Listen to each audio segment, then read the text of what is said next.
Assalamualaikum warahmatullahi wabarakatuh. Jumpa kembali dengan saya Suwandi di channel Dunia Ikan Gabus. Masih menjawab pertanyaan dari teman-teman seputar budidaya ikan gabus ya. Memang harus sering kita jawab ya biar semuanya cepat selesai, karena memang setiap harinya sampai sekarang terkumpul ribuan pertanyaan yang masuk yang memang harus kita jawab ya.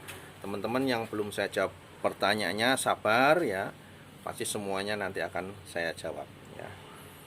Yang berikutnya ini dari Bapak Ihsan yang ada di Purbalingga. Saya selalu mengikuti video Bapak dan terima kasih ilmunya. Ya, memberikan semangat saya untuk menekuni ikan gabus ya. Sehat selalu untuk Pak Suwandi dan salam sukses ya. Terima kasih Pak untuk Pak Ihsan yang ada di Purbalingga, doanya mudah-mudahan kita di sini belajar bersama, kita bisa sukses bersama di dunia ikan gabus ya. Kemudian ada dari Bapak Ari yang ada di Pacitan. Saya membeli ikan gabus dari orang mancing Pak. Saya pelihara di kolam kok sudah 1 minggu. Saya kasih makan ikan hidup kok tidak mau makan Pak. Bagaimana solusinya? Solusi untuk ikan gabus yang ditangkap dari alam memang cukup kompleks sekali permasalahannya. Tidak semua ikan yang ditangkap dari alam itu bisa langsung mau makan. Ya, ada temen yang sudah nangkap 1 minggu baru mau makan. Ada yang menangkap dari alam, beli di pasar, dibawa pulang mati. Ada yang beli dikasih makan 1 minggu, belum mau makan 10 hari baru mulai mau makan. Ada yang sampai 2 minggu badannya sampai kurus kemudian mati ya. Jadi permasalahan untuk tangkapan alam itu memang kita tidak bisa prediksikan. Karena yang namanya tangkapan alam itu kan kondisinya ikannya ikan liar, dimana habitat liarnya itu tiap kolam, tiap rawa, tiap sungai, tiap danau juga berbeda-beda. Ya, ketersediaan makanan yang di situ pun beda-beda juga. Makanya untuk ikan gabus yang dari alam kita bisa dikatakan, kalau saya katakan di sini kita untung-untungan juga. Hidup ya syukur alhamdulillah, kalau enggak ya udah pokoknya masuk ke penggorengan kan gitu. Ya, jadi kalau Bapak sudah 1 minggu sudah nggak mau makan, ya mungkin dicoba pakan yang lain Pak. Mungkin kalau dengan ikan kecil nggak mau, coba dengan cacing. Kalau cacing nggak mau, coba dengan keong. Kalau keong nggak mau, coba dengan katak. Mungkin habitat di situ kita nggak tahu makanannya apa. Nah, kalau sudah dicoba berbagai macam makanan kok tetap tidak mau makan, sudah 2 minggu kan otomatis makin kurus tuh ikan. Ya udah, dipotong saja. Ya, mungkin ganti dengan ikan gabus yang lain ya.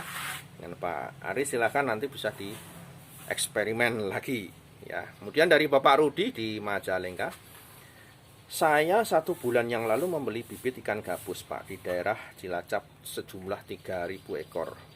Tapi kok dari awal tebar peletnya kok kurang lahap, bahkan sekarang banyak yang badannya kurus dan diam di tepi kolam. Sebagian ada yang mati. Apa Pak sebabnya kok ikan gabusnya tidak mau makan?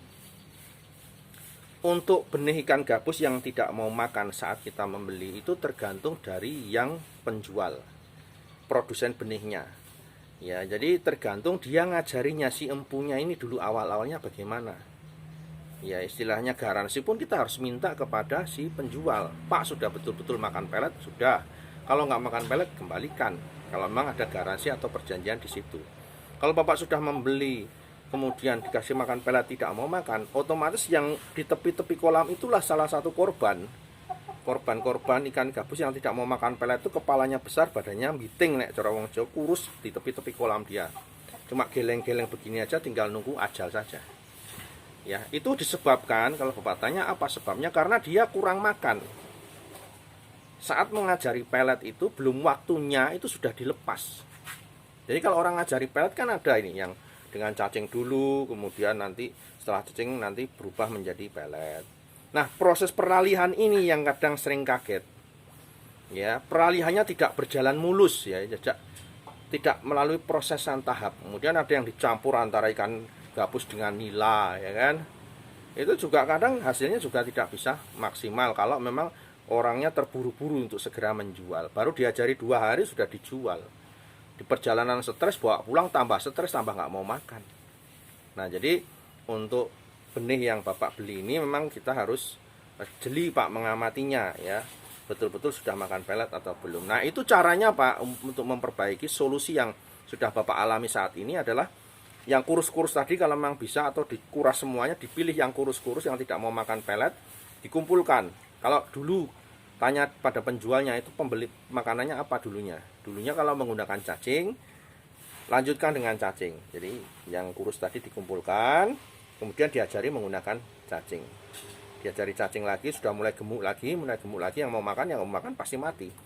Ya, mau makan dia sudah mulai gemuk, kemudian nanti di situ mulai dialihkan ke pelet. Peralihannya juga jangan langsung drastis spontan lalu besok cacing sudah putus pelet, tidak.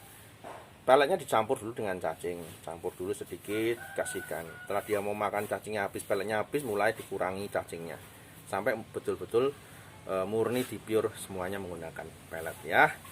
Silakan, ini variasi orang kita budidaya, yang penting semangat Pak ya, jangan pernah putus asa. Ya, nanti lama-lama kan bisa paham, karena memang untuk proses budidaya ikan gabus ini kalau kita lihat banyak sekali permasalahan yang terjadi karena memang karakter ikannya beda dengan ikan pada umumnya. Ya, kalau kayak lele kasih pagi pelet, sore daging, kasih pelet daging, besok daun, besok makanan nasi apapun dia mau. Karakter ikannya dia pemakan, ya dia omnivora, seperti kanila pun kasih nasi pun mau. Ya, beda dengan ikan gabus ya. Ya, selamat mencoba ya Pak Rudi, silahkan nanti bisa diaplikasikan. Kemudian dari Bapak Effendi di Sragen, ya, prospek mana Pak budidaya ikan gabus dengan ikan sidat? Ya, kemudian lobster air tawar dengan ikan gabus. Saya baru mencari peluang Pak budidaya ikan yang saya seriusi agar ke depan bisa jadikan tumpuan bisnis jangka panjang. Karena saya banyak melihat di tayangan YouTube banyak sekali prospek perikanan. Cuma saya ingin mengetahui pendapat dari Bapak, atau mungkin Bapak punya pengalaman tentang budidaya lobster air tawar dan budidaya ikan sidat. Terima kasih Pak jawabannya. Untuk bicara masalah prospek ikan sidat dengan lob gabus, kemudian ikan gabus dengan lobster air tawar, ini akan saya ulas secara pribadi di episode berikutnya ya, karena ini saya akan jelaskan cukup panjang tentang perbedaan-perbedaan usaha yang Bapak tanyakan. Mudah-mudahan bisa menjadikan pencerahan.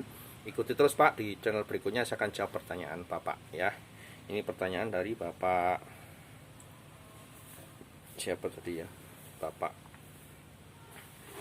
Bapak Effendi yang ada di Sragen ya Pak Effendi. Tunggu, pertanyaan berikutnya akan saya jawab di episode berikutnya. Saya akhiri dulu, tetap berada di channel ikan gabus.